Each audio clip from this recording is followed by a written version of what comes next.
Greetings, everybody. I'm Don Taylor from Main Street Middle School and PLP Pathways, and this is our 8th webinar of the year. Today we're going to be talking and reflecting on how teachers and students are linking evidence to goals and proficiencies. We may also get into a discussion about transitions because it is that time of year, and how folks are wrapping up their PLPs. Before we go any further and the panelists introduce themselves, again, I'm Don Taylor. I'm a co-director of PLP Pathways, and this work is supported by the Middle Grades Institute and the Middle Grades Collaborative and the Tarrant Institute for Innovative Education. Welcome, everybody. Thanks for joining us, and if the panelists could just introduce themselves briefly, we'll get right into it. Hi, I'm Laura Wheeler. I'm the Proficiency-Based Learning Technology Integration Coach for the Lamoille South Supervisory Union. Hi, I'm Kevin Peely-Hunt. I'm a 5A journalist on Swift House at Wilson Central School. I'm Allison Gauthier. I teach high school science at U32 in East Montpelier. All right. So I know that we've talked about goals and we've talked about proficiencies and we've talked about evidence quite a bit over the course of the year, but I wanted to bring it up again now because a lot of folks are having their spring conferences. They're meeting with families. If you're teaching 8th graders or even 7th graders or 6th graders or 9th graders, for that matter, many of us are helping kids get ready for the transition to their next life and learning stage. And we're starting to conduct activities where kids are reflecting on their PLPs, they're reflecting on their goals, and they're trying to link their evidence of their learning to those specific goals and to demonstrate proficiency and that they're ready for the next level. And I would just like to hear from folks. I can start out with a really brief discussion about where I am, and then I'd like to hear folks kind of respond to that, and we'll kind of go from there. And before we go any further, Lindsay, do you want to introduce yourself real quickly? Sure. Sorry I'm late. I was having some technical issues. I'm Lindsay Hallman, and I'm a middle level educator at Essex Middle School. All right, thanks again for joining us. So we just finished our second conference of the year last week, and in our conference we've shifted to a model where the PLP is the centerpiece of the conference, that families come in, the students, we review with the students sort of a script, and they introduce their PLPs to their parents. They spend a lot of time going through the different elements of the PLP, including relationships and citizenship and exploration, but then they really focus on their goals and their evidence and what evidence of their learning is demonstrating that they're ready for high school or they're ready for 8th grade. And I mean, I think it went well, but I want to make sure that kids are really understanding how their evidence is demonstrating their proficiencies. And that seems like a piece that I'm continually working on and I haven't mastered yet with the kids. And so right now, again, as part of that process, we're setting new goals and we're reflecting and we're always going back to the evidence, you know, and asking kids what demonstrates that you're getting proficient in these transferable skills, what demonstrates that you're meeting proficiencies in your courses. And, you know, it's not the same for everybody. Kids are in different places. But what are some specifics that you guys are doing with your students or strategies that you're using with your students to help them sort of use the language of proficiencies, use the language of the transferable skills to demonstrate independently that they are mastering what they need to do to get to the next level? And we can start with Maura and just go right down the line. So part of the work that I've been focusing on recently has been helping teachers to do this very thing. And so one of the first things that we think about is being really clear with our students, making sure that our students understand what it is that we're working towards, whether it's one of the transferable skills that we're providing practice for, or it's one of the proficiencies. So having a really clear objective and also making sure that it makes sense to the students. So is it in language that the students understand? It's a great time to partner with kids. Have the kids help you craft what that learning objective might look like. Having it on the board is not enough. And then also helping students help you establish a criteria for success. So what would it look like if we were to achieve this or be proficient in this skill. So that creates that really clear target for the student. The student's really clear. So I think that's one of the first things that I always think about when thinking about asking students to find evidence of their learning. They need to know what it is that they're trying to find evidence for. And then the other piece will be making sure that you're providing those opportunities in the classroom, being really clear about those connections. And I think, we talk a lot about reflecting with students and how that needs to be a constant practice, and kids also need to get feedback based on how they're doing on their reflection, or maybe the evidence that they're selecting.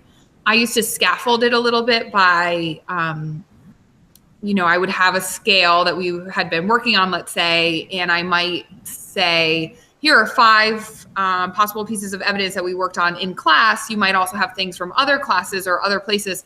So at least every kid could identify something. So it would start with that scaffold, and then eventually, after giving them some feedback, they would be able to be a little bit stronger at gathering that evidence, or thinking about, I should take a picture of this thing in design and tech class because it's going to help me have evidence of whatever it is that that they were working towards, whatever that goal was. And so those are some of the pieces that I think about when I think about students collecting evidence of their learning, both for the transferable skills and for proficiencies. Lindsay? Yeah, I would just echo a lot. Ooh, there I am. Am I still there? Yes. You're good, yeah. Okay. I would echo what Maura said. First of all, putting the learning target in learner-friendly language is really important, and then offering a lot of practice with what evidence of proficiency would look like. So again, I was just jotting down my thoughts, and then Maura was saying exactly what I was thinking around scaffolding. So this is what, let's do this together. Let's do this in a group. Let's do this in a partnership, and then on your own, which I think is just, we do as teachers, in our strategies. And so that's what I think about when I'm thinking about the content proficiencies. And then the transferable skills is, having those be a part of their everyday language, so that, and always every week having them pull evidence of, we've kind of put our focus on 1 or 2 a week that we want them to focus in on for a long period of time. So this month or this 2 months, we're going to really focus on, responsible and involved citizenship, or clear and effective communication, and then pulling evidence of that and reflecting on it as to why that represents evidence. So again, I would just echo everything around the language, scaffolding, the feedback and reflection, and then of course the time. Time to get, time for them to have the opportunity to pull evidence and demonstrate that this is a connection to this proficiency. So Lindsay and Maura, I have just one quick question for you. So as you're talking about this, I'm thinking the numbers of learning targets or objectives that I would be pulling evidence for is shrinking dramatically, right? Because there's no way that I could have kids when you thought, what's the language we need to be using in class? How are we going to repeat this over time? And how am I going to have kids understand that language and pull different pieces of evidence to meet that learning objective? So one question I had for you was, one is numbers, like how many learning targets are you talking about, maybe even across the year? And is it specifically just sort of your transferable skills? But then also the periods, like how long are you working on each of those objectives? Are they across the whole year? Or do you really focus on some based on what you're doing at the time? So for teachers out there who are saying, wow, what learning objectives should I really focus on, and how long should I focus on them? What would you recommend for those folks? That is a big question. Yeah, I think it's different depending on context. I think it's different depending on the grain size of the proficiency that we're talking about. Our classroom teachers have I think we have 11 indicators for literacy. So reading, writing, speaking, and listening, writing process. But the nature of that, for example, reading key ideas, that there are 3 indicators, but they cluster together in a way that really is around comprehension, for example. And so I think it depends. Sometimes some of these learning targets, they cluster well together. And so when I say cluster, they're very complementary. You can embed them within each other. There are others that, are writing. You probably want to be focusing on one genre of writing if that's what your mini lessons are around. So it might just be argumentative writing. Some are cycles, so maybe you revisit a few times throughout the year.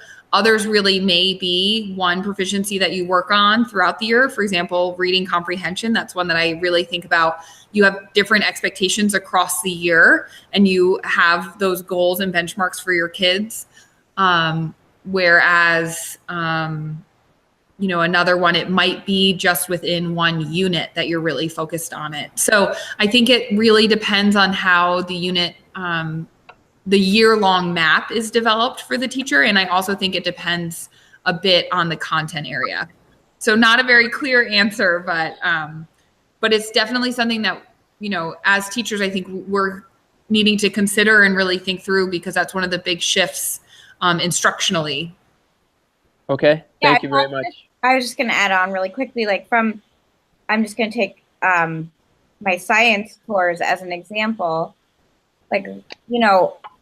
I think it's really important that we take one big, with next generation science standards, they're written in a way that it's a very comprehensive proficiency or standard that you can go in great depth in many ways and demonstrate, and pull evidence. So for instance, right now I'm in a mini part of a larger unit around structure and function of living organisms. And so in that is learners can understand the different parts of a cell and model that as a part of a system. And so we can talk about systems, we can talk about all the different parts of the cell as a system. And I can give them a variety of ways to demonstrate that, but that's a big overarching idea with a lot of, that we can really go deep into. And then on top of that, throughout the year, and they've been exposed to these proficiencies or standards from day one, is the whole engineering design process as well. And so those are pieces that come up throughout. And then, of course, then you've got the transferable skills. So it's kind of like these 3 columns in many ways. You've got strictly content, the engineering design process, or any kind of design process kind of piece. And then you've got your transferable skills is how I look at it. Mm-hmm. Okay, thank you very much. Kevin and Allison, any thoughts? Yeah, I was just going to just kind of piggyback off this conversation. I think, and maybe now I'm hearing you all say it, we're wondering if it wasn't the right thing, but in our sites, when we've been putting in evidence related to a specific proficiency, we've been reflecting at the standard level. Mm-hmm. So we're in the weeds of astronomy, but when they go to put in that proficient product, whether it's a model or a speech or a Google Doc into their site, they're reflecting at the cause, change, and effect level. Mm-hmm. And that feels less nitpicky and more I'm building this breadth of knowledge in structure and function, or in change, cause, and effect. So that's kind of how I've been looking at it this year, Dawn. And I don't know whether, good or bad, but that's just a different approach. No, I mean, it's just already there's just so many different ideas swimming around out there from the last 10 minutes. Kevin, what about you? Yeah, so with our students, we have them pick the goals, one for each transferable skill. And going back to that original point that everybody's been talking about, the language, I think that's one of the key pieces, and one of the most important pieces when you're coming up with these goals and students are creating them, especially at the 5th and 6th grade level. It's important that they're creating goals that make sense to them. So I'm always asking them, all right, what does that mean? What does that look like? It's okay to tweak the language and not have it sound like education jargon, because we want them to be able to reflect on it every week and understand what it means.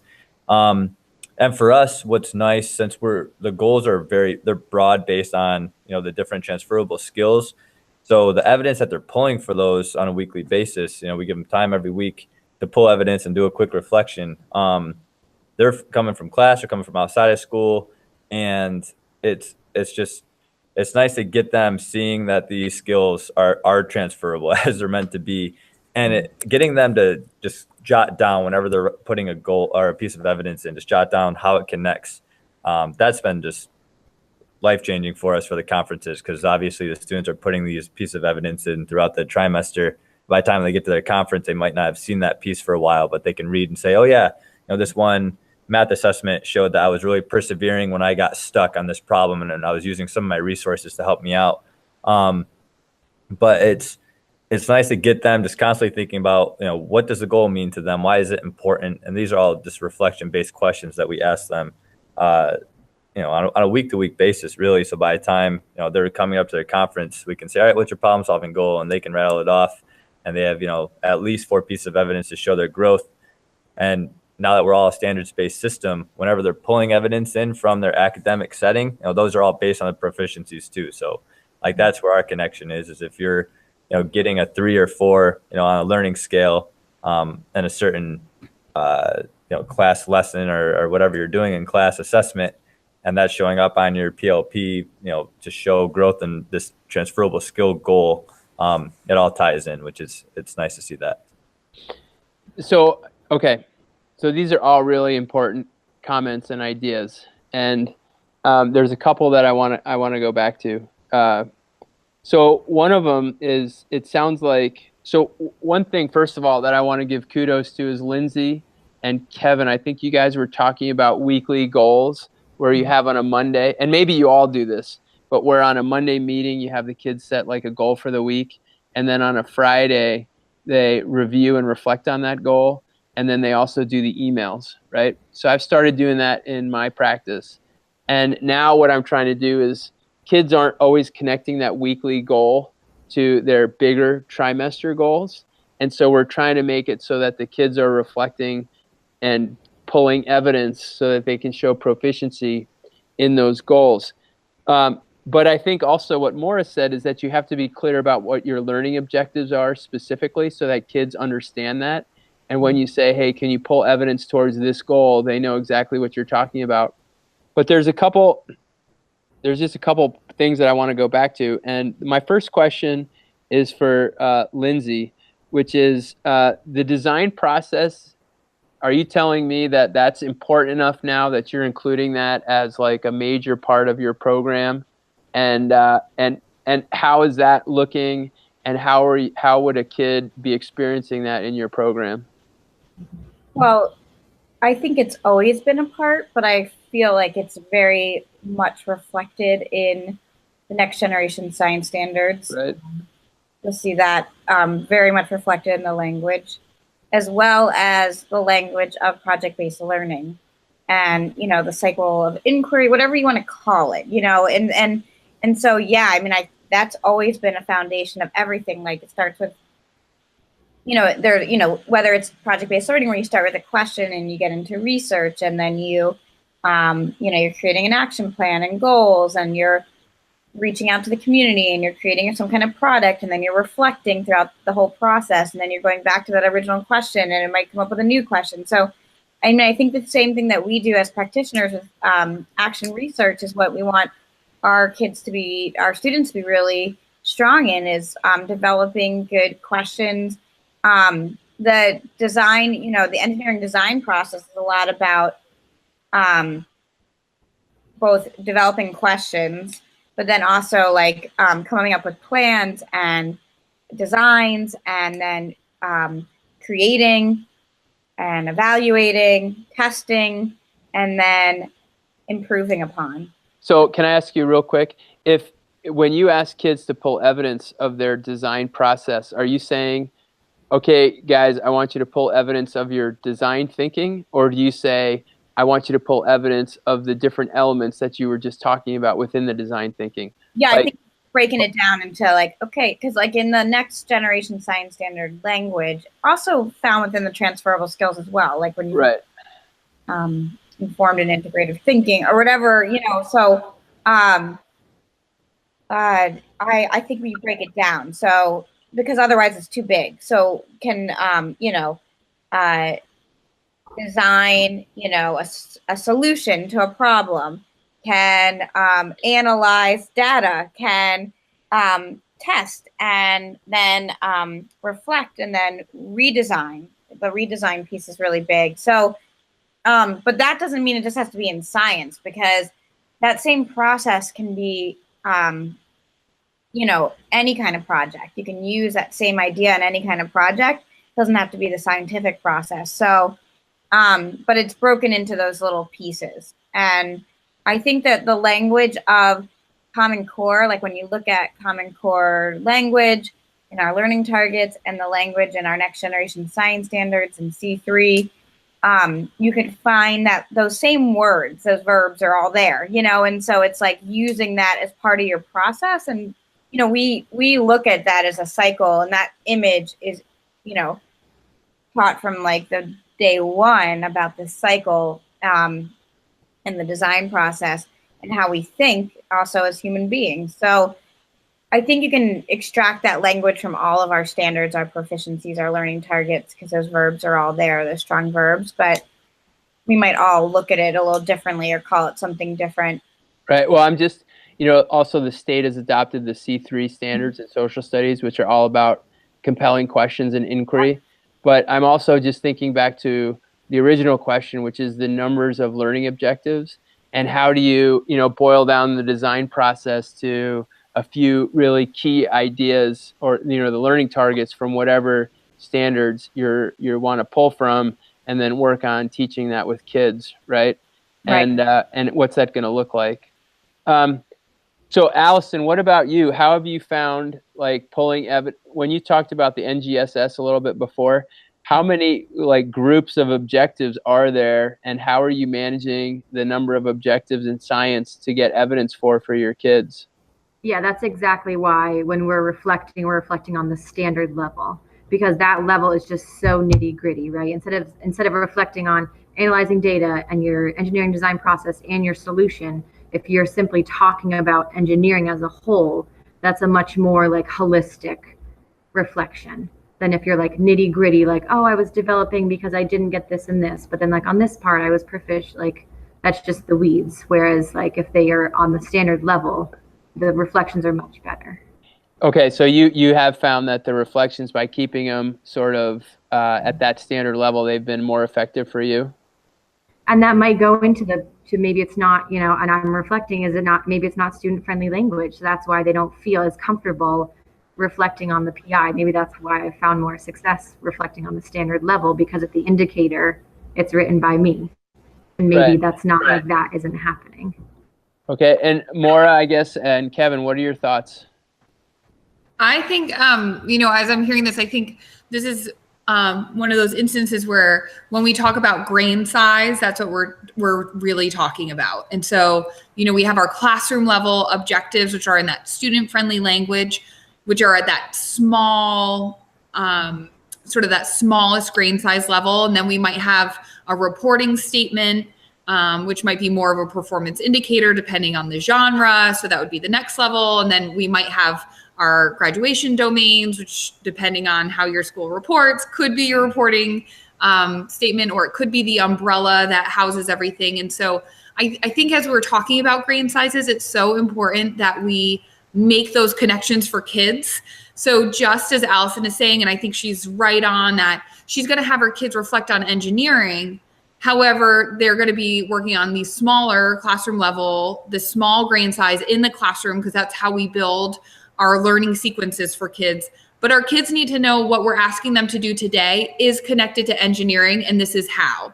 And this is how it's going to help you take that next step. So we do have to make those connections for kids across the grain sizes. But if we do stay at that small grain size level, that's when it feels like the numbers are so big. Right. And so when we're talking about numbers, that's why it's kind of hard to have a hard number of a recommendation, if you will. Okay, thank you. Kevin, thoughts on that? Yeah, no, I mean, I agree with everything Maura just said. I know with what we've been doing in Chittenden County, Champlain Valley, we've been working at a committee level where we're looking at our Common Core standards and the transferable skills and coming up with specific learning targets so we're not really, it's more of a mesh between the two. So it's definitely taking care of the quantity in terms of, when we're sending out a jump rope report, it's not too long and looking at all the different targets that we're hitting. But one thing I always worry about when we start talking about, learning targets and learning objectives, and it's teachers who are getting like a PLP off the ground. I worry sometimes that people are looking at a PLP as a place where we can assess these things, and then it turns the PLP into another method of assessing students. And that's just one thing I think it's really important that we always make sure it's really clear that the PLP is its own thing that shouldn't feel like it's work for a grade.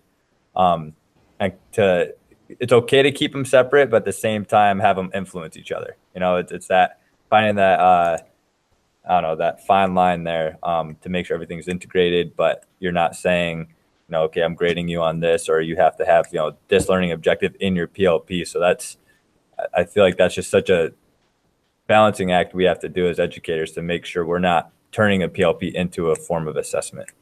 And yeah, I think I wanted to say, can I say something? I would totally agree with that. I want to make sure that when I was talking before, when I think about the PLP, it's at the middle that it's about the transferable skills, and it's not about the nitty gritty. I was thinking about like, how do we design our learning opportunities in the classroom, and so that kids can find ways to demonstrate proficiency.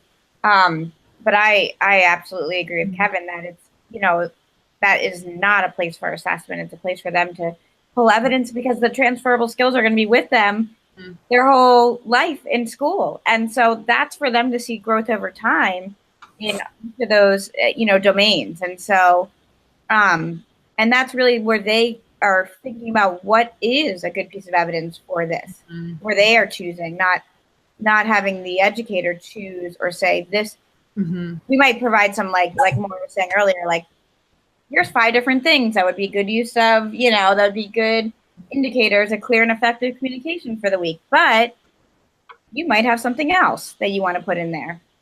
So I think those are 2 really great reminders, always about the PLP not being a form of assessment. And it's not, I in no way want to imply that it is. It's just a question of, how are we organizing our learning community so that kids are understanding what we're looking for, and they're able to pull evidence and develop goals so that they continue to develop evidence that shows their growth in learning.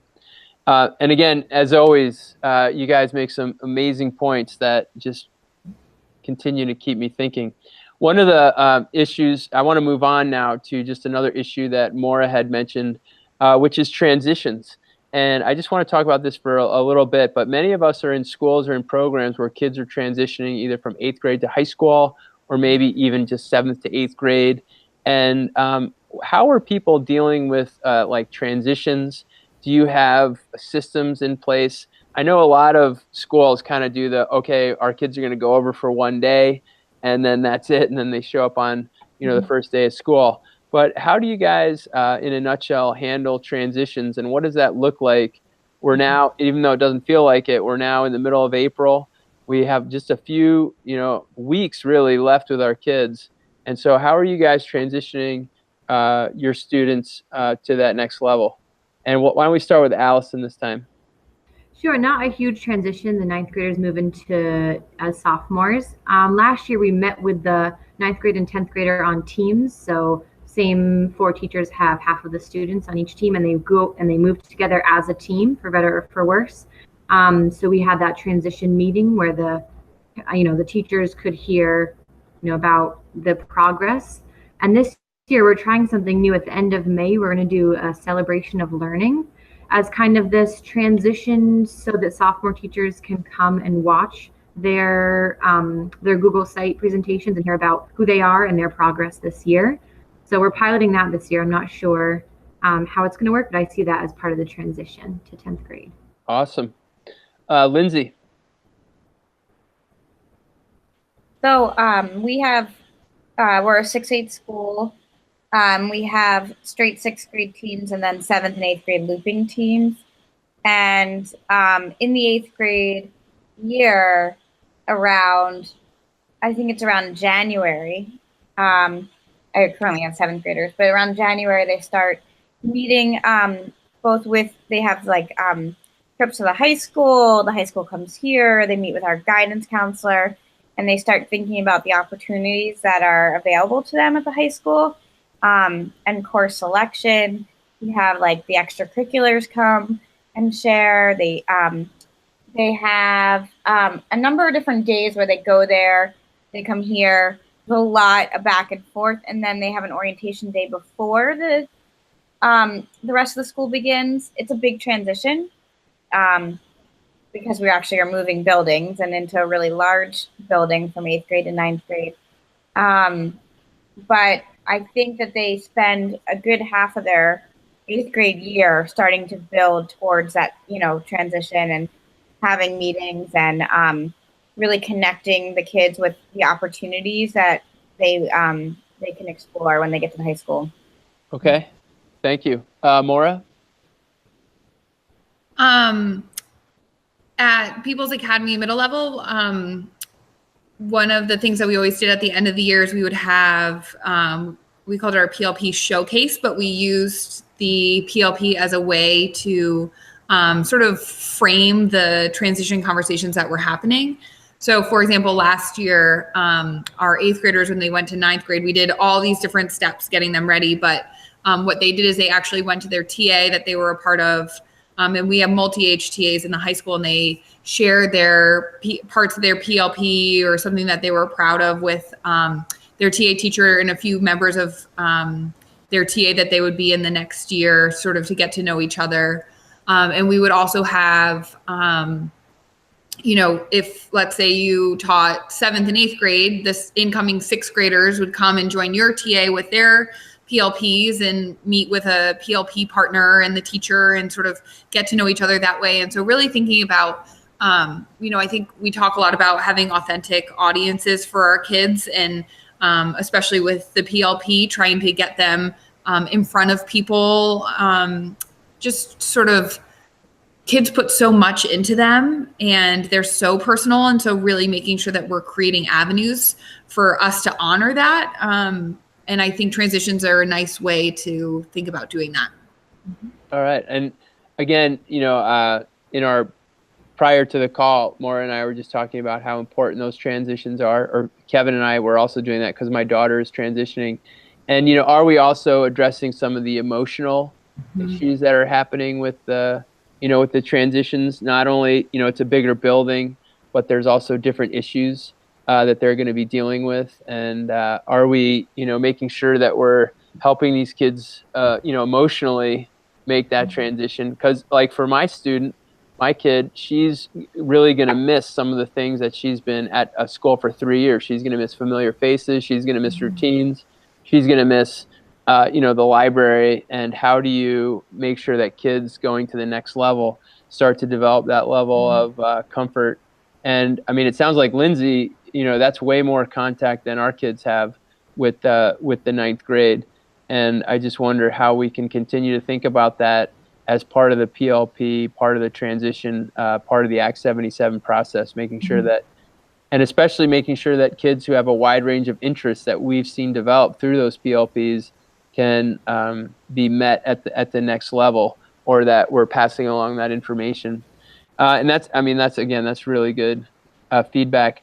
The last thing I have, we're almost out of time here. I just want to hear what people are looking for in terms of professional development, and what people are doing this summer, or if you have any, there's any late spring workshops you're looking at. I'll start. I'm doing a climate creative at Shelburne Farms, where we're looking at, I'm going to meet for a day this spring and then 2 days over the summer.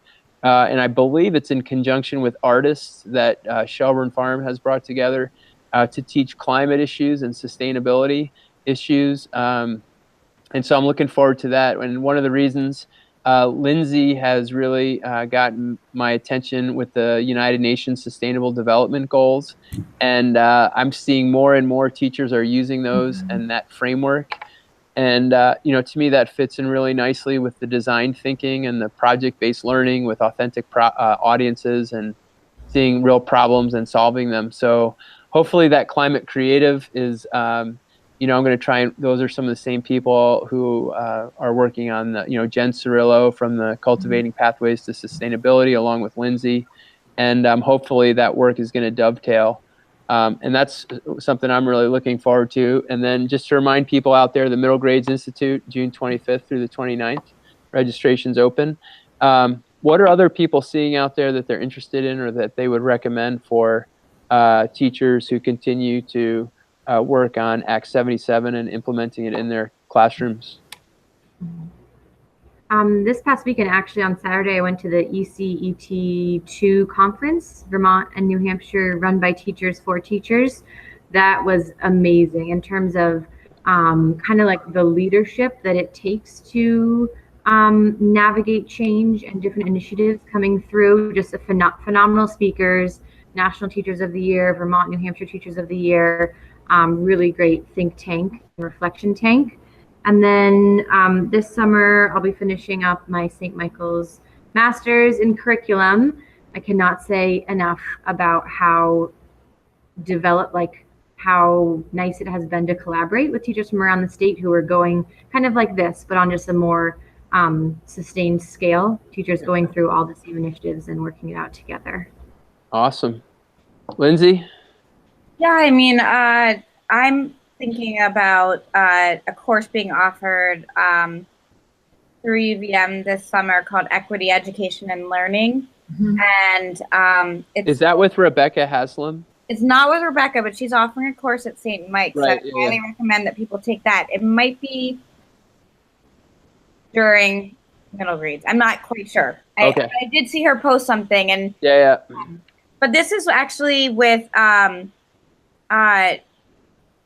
couple different facilitators, and it's both online and residential and some Zoom calls. So it's a really hybrid kind of course. And I definitely, that's something that I'm, you know, really kind of want to continue exploring more and more is the educational equity issues. And so I'm considering taking that class. There's also the International Conference for Restorative Practices in Schools, and I don't have the exact name of it, but it's happening at UVM.